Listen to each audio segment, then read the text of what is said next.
The art of valuation and nuance is what separates good investors from truly great ones. P/E ratio, price to sales ratio, price to free cash flow ratio, EV to EBITDA, so are all a lot of metrics that you have seen everywhere. But what does it really mean? It's also not obvious how to use them and how it's going to boost your investing. I'm Eddie from Mind, and in this video we are going to have a simple explanation of all these terms you are seeing everywhere, and we're going to help you valuing all these businesses and stocks you want to buy.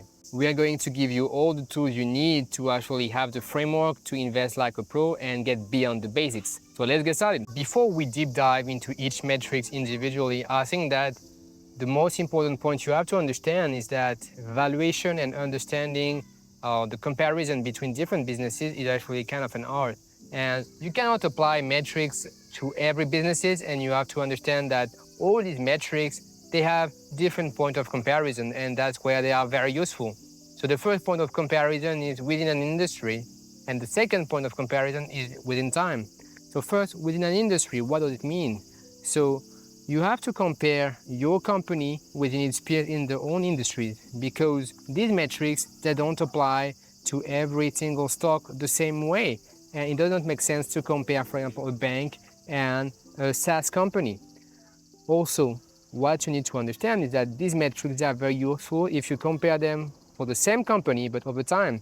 What is the average metric? What is the average P/E ratio, price to sales ratio for this company over time? And this will tell you if historically your company is overvalued or undervalued. So a lot of people use these metrics we are going to see together, but you need to understand why they are used and what do they mean. And I think there's a core fundamental concept that not a lot of investors understand today, is that if you actually invert all these metrics, what you get is your yield. And why it is important? Because the yield you get, meaning a percentage, for example, if you invert the P ratio, you get the earnings per price. So meaning that you get a yield of your investment, how many percent of the price you get every year in terms of earning. And so this is very interesting because you can compare that to the rate of return of a risk-free investment. And that's how investors, they compare all these different metrics to, I would say, a single standard. So that's why, like, when interest rates decrease, all these metrics across all industries, they're going to increase. And conversely, if the interest rate from the Fed is going to increase, all these metrics are going to decrease. Why? Because compared to the risk-free interest rates, the yield that you get from the companies is going to be not as attractive as they was before. So now that you've heard about this yield, so you understand that there is actually some kind of standard level for these ratio. So within some industries, but also within the market, so we have kind of a standard and historical ratios where you have a reference of what it means for yield to actually be standard, or that is actually something that you can expect a reversion to. And so that's why, like, for the market, usually is between 15 and 20 for the P/E ratio, for example. This has been actually used time and time again by a lot of investors, but in general for the market, between 15 and 20 is actually fairly priced. But it really depends in terms of which environment you are, and it will also depends in which industry you are. So that's why you always have to apply nuance. The first metric we are going to see together is the P/E ratio. So the P/E ratio is what you see everywhere, so price to earnings ratio. And why? Because I think it's the most simple metrics you can use and you can find, because all the companies, they have net income, price to earnings ratio, just dividing the price by the net income. And so what it means is that you just look at how expensive or cheap the price of the stock is compared to the profit from the company. And why this metric is used by a lot of investors? Mainly because it's simple, I think. But it doesn't mean that's the best metric, but it's always a good entry into a lot of different stocks. But you also have to remind yourself that sometimes it does not make sense, sometimes it does not apply, and that's why there are other metrics we are going to see together. The first obvious reason why you should not use the P/E ratio we have seen together is if the company is not profitable, or if the company just became profitable. Why? Because the net income of the earnings of the company is so small or non-existent, So it doesn't make sense for you to use these metrics. That's why for a lot of non-profitable companies, actually mature investors or pro investors, they're using what we call the price to sales ratio. So it's very useful to actually compare companies who doesn't have profit. And so that's why a lot of companies, especially at early stage, are compared on this price to sales ratio. But also, as we said in the prelude, you have to compare companies within the same industry, because it doesn't make sense, for example, for you to compare the price to sales of Amazon and the price to sales from a SaaS company like Salesforce, for example, because they are different companies. And also, like, you have to compare companies with the same type of maturity, because a younger company or growing faster, they will have a higher price to sales ratio, same as they will have a higher price to earnings ratio when they become profitable. And why? Because investors, they anticipate the fact that they are going to grow fast, and so they are going to catch up in terms of valuation. So we've seen the P ratio, we've seen the PS or price to sales ratio. Now let's look at the price to operating cash flow ratio. So why a lot of investors are using this price to operating cash flow ratio or price to OCF ratio? Because cash is king and earnings is actually sometimes including a lot of non-cash adjustments, and sometimes it does not really reflect the real profitability of the business. That's why a lot of investors, they want to focus on cash flow. So we have two types of cash flow we are going to look at, operating cash flow and free cash flow. But first, operating cash flow is the cash coming from operating activities, so the main business of the company. So that's why, like, if you want to understand how well a company is operating and how well a company is performing, you have to look at the operating cash flow. And so for companies like Amazon, for example, it's very important to look at price to operating cash flow, because the fact that they are doing so many investments is actually distorting both the free cash flow and their earnings. Indeed, cash is king and operating cash flow is very important. But operating cash flow does not include all the spending in terms of cash that the company must do to actually grow its business. So that's why a lot of investors, they prefer to refer to free cash flow and they look at price of free cash flow. But the reality is that this applies not to every business, because businesses like, for example, Amazon, where they have cyclical capex cycles, they are going to have very low free cash flow in times where they invest a lot into their business. And so that's why some investors, they prefer to look at operating cash flow for Amazon. But for stable business with lower capex, for example, then price to free cash flow is a better metrics, because it really shows you what cash is actually left for the company to actually spend afterwards into buybacks, into dividends, into reinvesting into the company for growth, for example.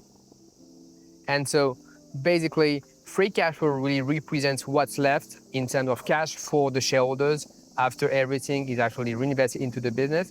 And so that's why a lot of investors, they like it. But free cash flow is actually not the perfect metric either. Why? Well, first, because as we've seen, so it removes capex. But there are many types of capex. So there are capex in order to grow, but there's also maintenance capex that you actually have to do on a yearly basis. So that's why that you have to apply nuance once again and understand the business and understand which metrics between operating cash flow and free cash flow is the best. So this will come with experience and with understanding the real difference between the two. Having said that, there's also another very important element that you have to take into account, which is stock-based compensation, or also called SBC. So why it's important for cash flow?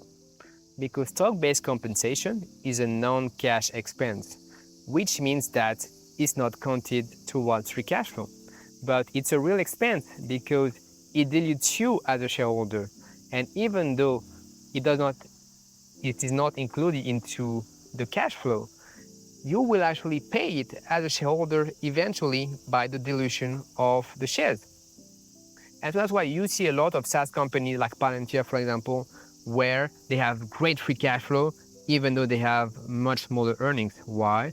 Because the general or the GAAP accounting, they force them to actually report their SBC into their earnings, but not into their free cash flow. So to understand the real profitability of the business, to understand the real profitability of a business like Palantir, I think you have to include the SBC or the share-based compensation. Why? Because that's how they pay their employee. Another metric you will be able to actually see if you've been investing long enough is enterprise value to EBITDA or EV to EBITDA. So why is it different from others and why it is used? So enterprise value is actually the market cap of the company, so plus the debt and minus the cash that the company has. So it's supposed to actually represent the value of a company if it was acquired by an acquirer in an M&A deal, for example. And why it's compared to EBITDA? Because EBITDA is actually the metric which allows you to compare a lot of different businesses by removing like their taxations, by removing the importance of investment to grow the business. And so that's why EV to EBITDA is what is called the acquirer's multiple, because it's used mainly by private equity firms, for example, to be able to have a comparison basis between different industries. So EV to EBITDA is actually good in some cases, but I think it's a bit more specific, especially if you take a point of view of an acquirer. I think it's really good in this case. For, I would say, stock investing, I think the other metrics like price to operating cash flow or like price to free cash flow sometimes are easier to use and makes more sense because EBITDA does not include a lot of depreciation and amortization that actually comes from the capex. Another metrics that you may encounter in your investing journey is the PEG ratio, or what they call the PE to growth ratio. So actually this one makes sense in a way because it is the PE ratio divided by the growth of the company. Why it is used? So the PEG ratio is used mainly by growth investors because it actually shows you like if the PE ratio makes sense for the growth of the company. And so sometimes it makes sense, especially when it's close to 1, because the arbitrary rule is that a company should have a PE ratio very close to its growth rate. So does not 100% make sense, but that's a generally accepted rule. But sometimes it's actually a bit overused, I think, in a sense, because yes, if a company grows very fast, then it will actually catch up to its valuation much more quickly than if it doesn't grow. But the reality is that many companies, their growth rate is actually always declining as they become bigger and bigger. And so if you have a PEG ratio of 1, does not mean that you are cheap. It just means that compared to your growth, then you have also like a very big P ratio.